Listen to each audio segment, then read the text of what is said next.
thank you for this staggering payload of frozen waffles you have bestowed upon us.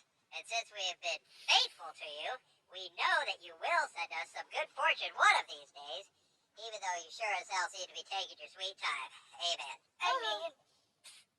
Okay, let's dig in.